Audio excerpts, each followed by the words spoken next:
Good morning to all of you. हमने cash flow statement का chapter start किया हुआ है, जिसमें कल हम लोगों ने इंट्रोडक्टरी कॉन्सेप्ट कुछ किया था।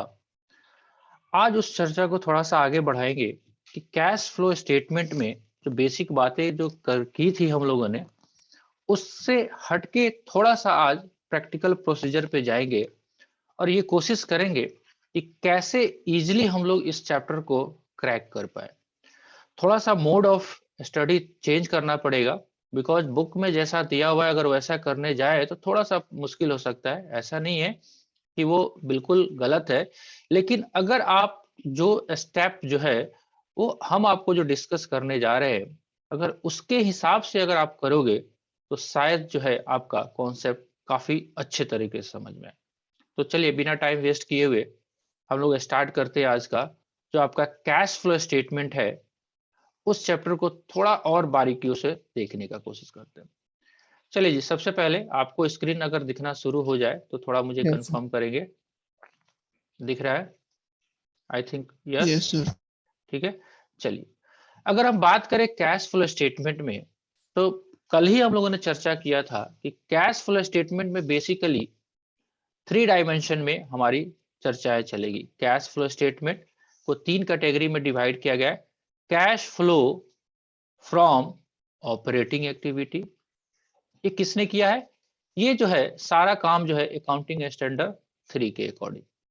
सेकेंड जो डायमेंशन है वो है cash flow from investing activity, and third जो डायमेंशन है वो है हमारा cash flow from financing activity.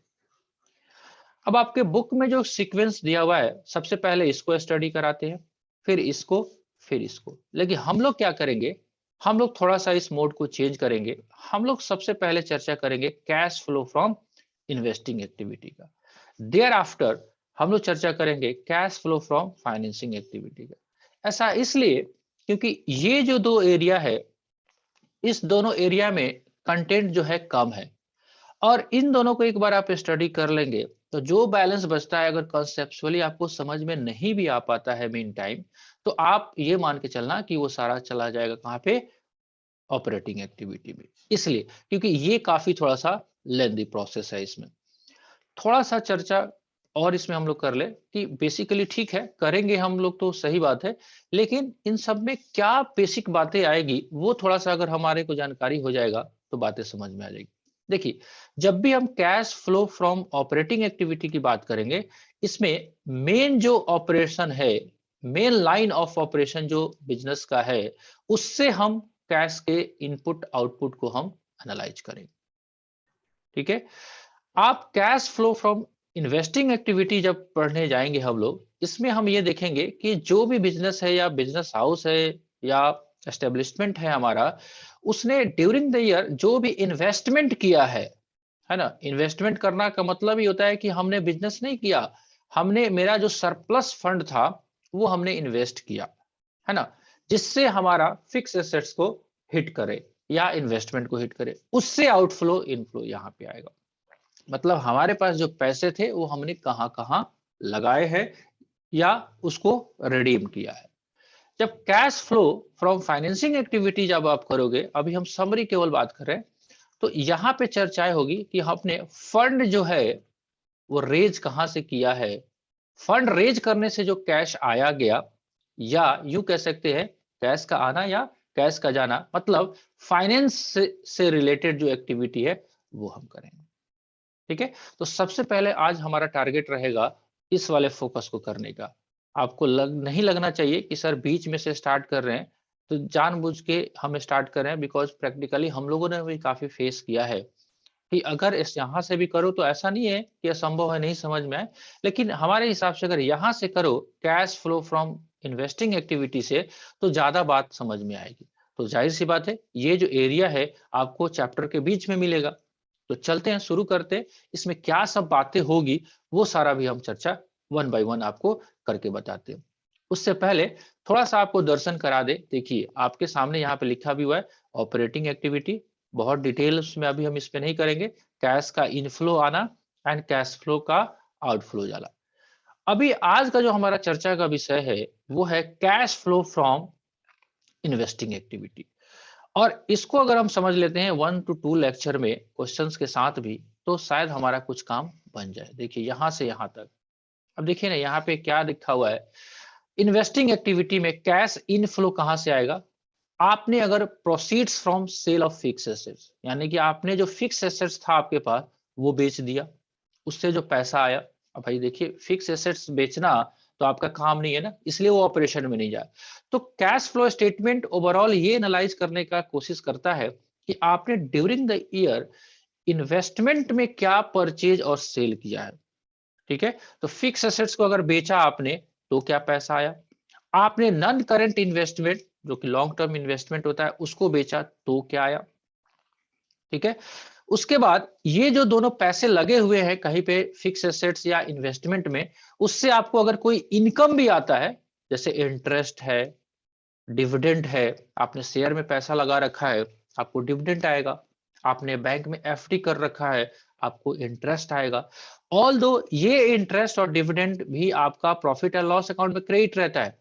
जब हम ऑपरेशन वाला पढ़ेंगे तो वहां देखेंगे कि वहां पे उसको लेस करके यहाँ पे लेके आते हैं, ताकि हमको कायदे से इस बॉक्स का देखना है कि भैया हमने एफडी जो किया था बैंक में उससे जो ब्याज आया है वो कितना है। वो ऑपरेशन का मेरा पार्ट नहीं है। फिक्स डिपॉजिट करके हम बिजनेस नहीं चलाते हैं, फिक्स डिपॉजिट करके हम इंटरेस्ट अर्न करते हैं। देखिए ऑपरेशन करने के लिए आपको फिजिकली या मेंटली प्रिपेयर होना पड़ता है, जबकि एफडी करने के लिए क्या है, बैंक में एफडी कर दिया, कोरोना हो या ना हो बैंक का ब्याज तो मिलेगा, दुकान खुले या ना खुले, है ना। इसीलिए तो इन सारी आइटम को इधर इनफ्लो में, आउटफ्लो में क्या होगा, ड्यूरिंग द ईयर आप फिक्स एसेट्स अगर परचेज करोगे, वो अगर आपने इन्वेस्टमेंट परचेज किया वो, इसलिए इसको मैंने आप पहले टच किया। ठीक है जी, तो कुछ ऐसा करके जब कैश फ्लो स्टेटमेंट हम इसके लिए बनाएंगे तो हमको क्या करना पड़ेगा, जब भी हम cash flow from investing activity बनाएंगे तो कुछ ऐसा लिखेंगे, ऐसा बनाएंगे, क्योंकि ये पार्ट नंबर बी है तो बी में ही हम लिखेंगे cash flow from investing activity, cash flow from investing activity. ठीक है, क्या लिखेंगे, sale of fix assets, sale of investment. ठीक है, हमने अभी बात किया इंटरेस्ट अगर मिला हो, इंटरेस्ट, डिविडेंड रिसीव्ड, वो लिख लेंगे। ये सारे हमारे इनफ्लो वाले हैं। थोड़ा सा जगह छोड़ के हम, जैसे अगर हम परचेज करते हैं, purchase of fix assets, purchase of investment. ठीक है, जो आएगा बाहर वाले कॉलम में या तो पॉजिटिव आ सकता है या आपका निगेटिव आ सकता है, कोई भी चीज आ सकती है। अगर ये पॉजिटिव आया तो इसके लिए हम क्या वर्ड यूज करेंगे, ध्यान से, अगर पॉजिटिव आया तो हम लिखेंगे cash flow from investing activity. अगर ये निगेटिव आया तो इसके लिए हम यूज करेंगे word cash used in investing activity. Most of the time ये निगेटिव ही आता है, क्योंकि इन्वेस्टमेंट लोग करते ही करते हैं। ये बस सिंपल सा बात है, इतना ही सारा काम है। क्वेश्चंस आपको बैलेंस शीट जब उठाएंगे, क्वेश्चन में हमारे को बैलेंस शीट का इंफॉर्मेशन रहेगा, कुछ सूचनाएं दी रहेगी, इंफॉर्मेशन दिया रहेगा, उससे हमको पता करना है कि हमारा सेल ऑफ फिक्स एसेट्स कितना हुआ, इन्वेस्टमेंट कितना हुआ, है ना, डिविडेंड कितना आया, परचेज कितना हुआ और इन्वेस्टमेंट आपने कितना किया। अगर ये सिंपल वर्ड में अगर दिया होगा तो। लेकिन क्या है, जब क्वेश्चन हम करने जाएंगे तो इतना तो आसान नहीं है कि बताएगा बउआ ये लो इतना परचेज हुआ, बउआ ये लो आपका इतना सेल हुआ, ऐसे बताता नहीं है ना। तो अगर कुछ बचपन की बातें याद करें, बचपन की बातें मतलब, अगर हम बात करें, हमने 11th में एक डेप्रिसिएशन का चैप्टर किया था, अगर आपको ध्यान में हो, वहां पे डेप्रिसिएशन के चैप्टर में हम लोगों ने ये सीखा था कि फिक्स एसेट्स अकाउंट को बनाना। ठीक है, तो यहां पे भी आपको वर्किंग नोट करना पड़ सकता है कभी कभी आपको क्वेश्चन जो है बताएगा नहीं कि कितना सेल है फिक्स एसेट्स का, कितना परचेज है फिक्स एसेट्स का, ठीक है, लेकिन आपको कुछ सूचनाएं दी रहेगी। आपको वर्किंग नोट में, ये वर्किंग नोट का पार्ट रहेगा, वर्किंग नोट में आपको क्या करना है, फिक्स एसेट्स को आप प्रिपेयर करोगे। बहुत सिंपल चीज है, खाली आपको हमको ध्यान दिलाना है कि कैसे ये काम करेगा। तो जाहिर सी बात है, बैलेंस शीट जब दिया रहेगा तो आपको क्वेश्चन दिया रहेगा ओपनिंग बैलेंस और क्लोजिंग बैलेंस। अगर हम ओपनिंग बैलेंस की बात करें तो टू बैलेंस बीडी क्वेश्चन में दिया रहेगा। मान लेते हैं कि हमारे को क्वेश्चन में दिया है फिक्स एसेट्स जो है मेरा 1 लाख है। अब क्लोजिंग बैलेंस भी दिया रहेगा, suppose that by balance CD, मान लेते हैं क्लोजिंग बैलेंस हमको दिया है 2,50,000, ठीक है। अब इतना से तो बात बनेगा नहीं, ठीक है जी।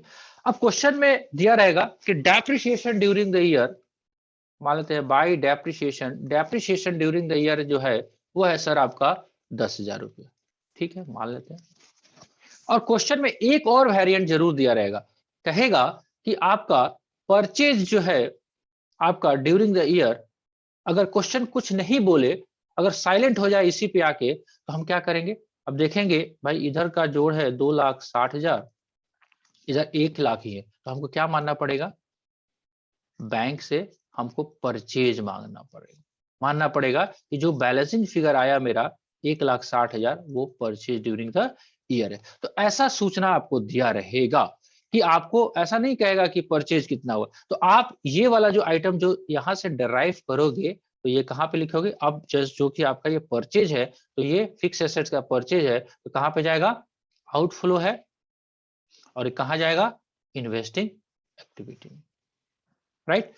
ऐसा भी हो सकता है कि आपको ये सूचना ना दे, ये सूचना ना दिया रहे, ठीक है, और क्वेश्चन ऐसा बोले कि ड्यूरिंग द ईयर जो है फिक्स एसेट्स जो है वो सेल हुआ है, कितने का एसेट्स, मान लेते हैं हमको बताएगा कि 80,000 का एसेट्स जो है वो सेल हुआ है, जो कि एसेट्स का दाम था मेरे पास न 1 लाख का, तो 20,000 नुकसान हो गया, तो बाई पीएल, ये सब हमने डेप्रिसिएशन अकाउंट जब पढ़ा था, यानी कि 1 लाख का मेरा एसेट्स जो है ड्यूरिंग द ईयर बिक गया है 80,000 में।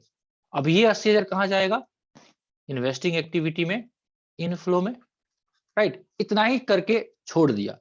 अब परचेज के बारे में कुछ नहीं बोला आपको, ध्यान से। अब फिर जोड़ लगाएंगे तो 1 लाख, 3,50,000 और 3,60,000, 3,60,000 यहाँ पे ये बनेगा। अब इधर 1 लाख ही है, तो हम क्या मान के चलेंगे, ये बैलेंसिंग फिगर जो आएगा मेरा 2,60,000 अब परचेज मानना पड़ेगा। इसको हम क्या करेंगे, सिंपल सा बात है, जाएंगे यहाँ पे लिखेंगे sale of fix assets 80,000, purchase of fix assets 2,60,000।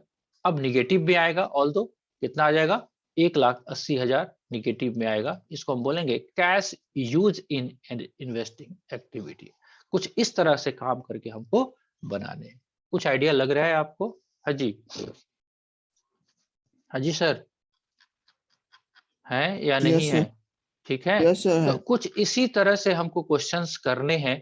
एक बार हम आपको एक प्रैक्टिकल एग्जांपल भी दिखा देते हैं, कहां से इन्वेस्टिंग शुरू हो रहा है आपको।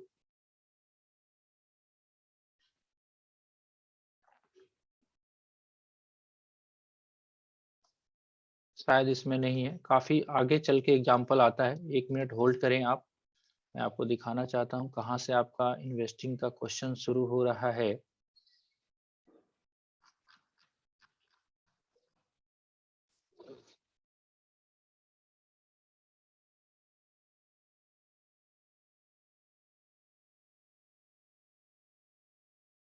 हाँ देखिए, ये मशीनरी अकाउंट जो यहाँ पे दिया, आप यहाँ पे देख सकते हैं, क्वेश्चन नंबर थोड़ा सा मिड में आएगा।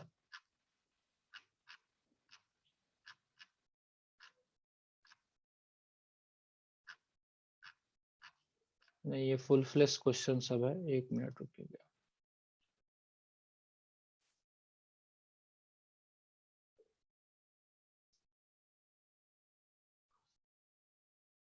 देखिए यहां से आपका मिड में, आपको जैसे मैंने बताया ही कि आपको मिड से स्टार्ट हो रहा है, cash flow from investing activity, क्या कहता है?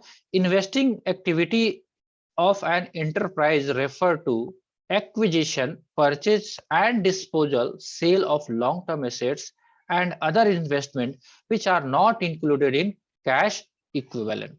Calculation of net cash from investing activity, यही करना है। Proceeds from sale of fix asset, payment for purchase of fix assets, ये माइनस में होगा। देख रहे हैं जो भी आपको पेमेंट जाएगा वो माइनस में रखा हुआ है। हम ये कह रहे हैं कि सारे प्लस वाले को एक जगह और सारे माइनस वाले को एक जगह, यहाँ पे डिनोट भी किया है, ब्रैकेट डिनोट्स माइनस आइटम। ठीक है, जो भी आपका आएगा नेट कैश इनफ्लो अगर पॉजिटिव आता है, यूज अगर आपका निगेटिव आता है, ये वर्ड आप यूज करेंगे। राइट, ठीक है। चलिए एक इलिस्ट्रेशन आपको दिया हुआ है यहाँ पे, देखिए कैसे आपको क्वेश्चन जो करने हैं। From the following particular calculate cash flow from investing activity, है ना। आपको क्वेश्चन बताया, बोला कि परचेज का अमाउंट दिया है और सेल का अमाउंट दिया है। प्लांट जो है परचेज हुआ है 620 का, सेल हुआ है 2 लाख का। ये तो स्ट्रेट फॉरवर्ड क्वेश्चन है ना। उसके बाद भी आपको बता रहा है कि interest on debentures held as investment 8000, interest paid on debenture issued 15000। अब ये पेड वर्ड यूज किया है तो हमारा ये आने वाला पैसा नहीं है, ये हमने लोन पे दिया है। Dividend received 20000। तो ये सारे चीजों को वन बाय वन यहाँ पे आपको पुटअप करने हैं। सिंपल सा बात है। मैं आपको केवल एक व्यू दिखाना चाहता हूं कि कैसे ये बनता है। अगर क्वेश्चन नहीं भी बनता है तो अभी थोड़ा सा कोशिश करेंगे हम लोग धीरे धीरे। देखिए जितने भी आपके परचेज वाले आइटम है, आपके बुक वालों ने क्या किया कि माइनस प्लस को सब एक ही जगह मिक्सअप कर दिया।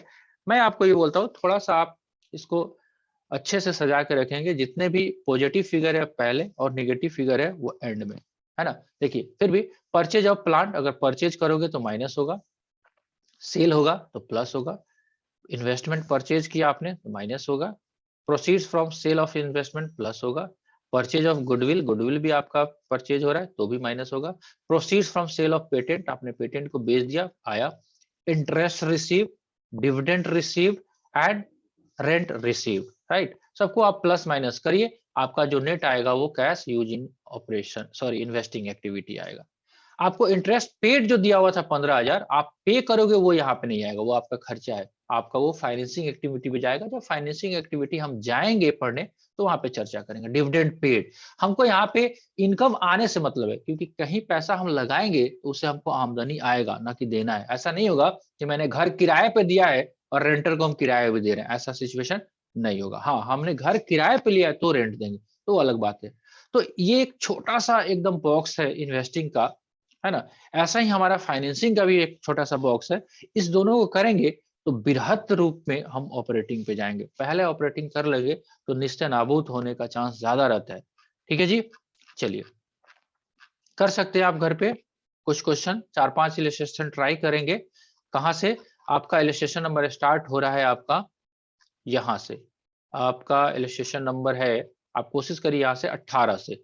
तो इलस्ट्रेशन 18 से लेके 25 तक पे आप ट्राई करिए। कोई डाउट होता है तो डिस्कस करेंगे, फिर अभी और भी इसमें एक दो छोटे छोटे कॉन्सेप्ट है उसको वन बाय वन डिस्कस करेंगे। ठीक है, बट फिर से आप कंफ्यूज मत होना कि सर 1 से लेके 17 तक हम छोड़ दिए, छोड़े नहीं है भैया। वो क्या है कि थोड़ा सा इस मोड में पढ़ेंगे तो चैप्टर इजिली क्रैम हो पाएगा आपको। ठीक है जी, चलिए ठीक है, फिर आप क्वेश्चंस को करिए, फिर मिलेंगे हम कल के लेक्चर में। ठीक है यस सर। सर, चलिए ओके, बाय।